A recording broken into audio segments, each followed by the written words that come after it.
بسم اللہ الرحمن الرحیم۔ السلام علیکم پیارے دوستو۔ ایک اللہ والے کا عجیب واقعہ ابراہیم بن شبیب رحمۃ اللہ علیہ سے مروی ہے۔ فرماتے ہیں کہ ہم جمعے کے دن بعد نماز کے مجلس کیا کرتے تھے۔ ایک شخص صرف ایک کپڑے میں لپٹا ہوا ہماری مجلس میں آ بیٹھا اور ایک سوال کیا۔ ہم لوگ مجلس کے برخاست ہونے تک مسائل فقہ پہ گفتگو کیا کرتے تھے۔ پھر وہ شخص دوسرے جمعے کو آیا، ہم نے اسے جواب دیا اور اس کا مقام اور اس کی حالت دریافت کی۔ اس نے اپنا پتہ بتایا، پھر ہم نے اس کی کنیت پوچھی۔ اس نے کہا ابو عبداللہ۔ ہم اس کی ہم نشینی سے بہت خوش ہوئے۔ ایک مدت تک وہ ہمارے پاس اسی طرح آتا جاتا رہا، پھر اس کا آنا موقوف ہو گیا۔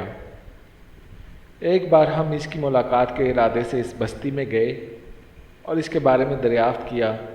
لوگوں نے کہا وہ ابو عبداللہ صیاد ہے، اس وقت شکار کو گئے ہیں، ابھی آتے ہوں گے۔ ہم انتظار میں بیٹھے تھے کہ وہ سامنے سے آئے، اور حال یہ تھا کہ ایک ٹکڑے کپڑے کی لنگی اور ایک ٹکڑے کی چادر بنائے ہوئے تھے۔ ہاتھ میں کئی پرندے زندہ اور کئی ایک ذبح کیے ہوئے۔ ہمیں دیکھ کر مسکرائے۔ ہم نے کہا آپ ہماری مجلس کی رونق افزائی کیا کرتے تھے، اب کیا ہو گیا جو بالکل ترک کر دیا؟ کہا کیا سچ کہہ دوں، میرا ایک ہمسایہ تھا، اس سے کپڑے لے کر اور پہن کر تمہارے یہاں آتا تھا۔ اب وہ شخص سفر کو گیا ہے۔ پھر کہا تم میرے گھر چل کر رزق اللہ تناول کرو گے۔ ہم ان کے مکان پر پہنچ کر بیٹھے اور اپنی بیوی کو ذبح کیے ہوئے پرندے پکانے کے لیے سپرد کیے اور زندہ کو لے کر بازار گئے اور انہیں بیچ کر روٹیاں خرید لائے۔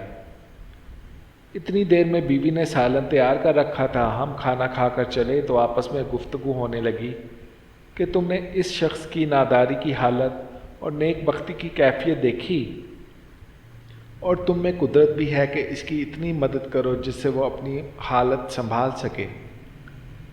تمہیں ایسا کرنا چاہیے کہ کچھ چندہ جمع کر کے ان کی امداد کرو جس سے وہ اپنی حاجت پوری کریں۔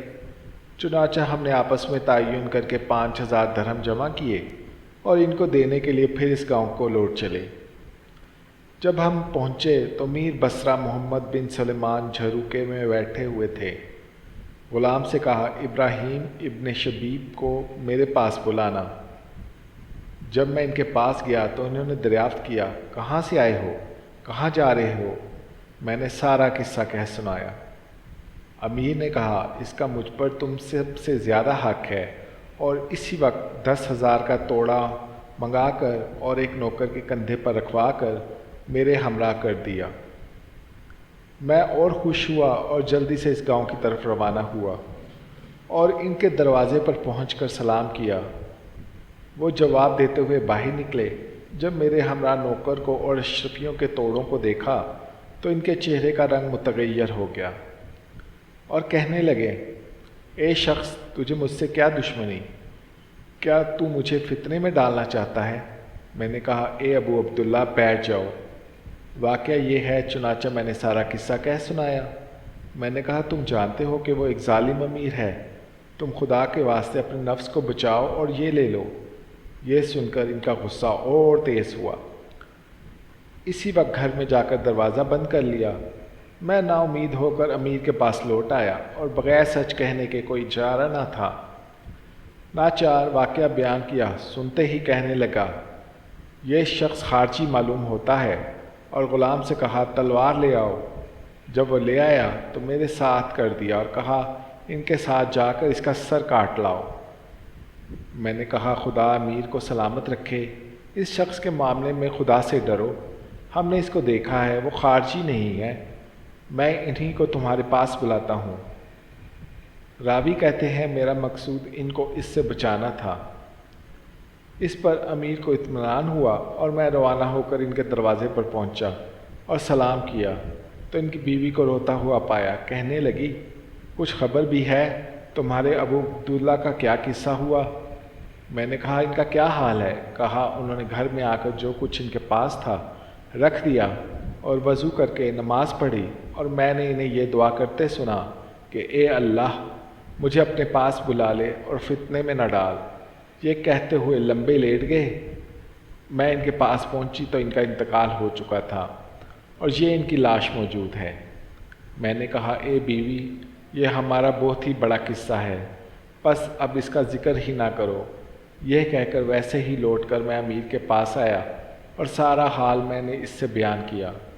امیر نے کہا میں اس شخص کی نماز پڑھوں گا۔ یہ خبر شہر میں مشتہر ہوئی، چنانچہ تمام اہل شہر جنازہ میں شریک ہوئے۔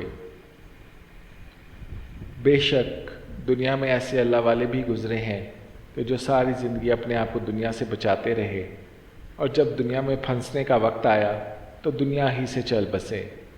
اور دوسری طرف ہم اپنے گریبانوں میں جھانکیں کہ ہم کس قدر دنیا کی محبت میں گرفتار ہیں۔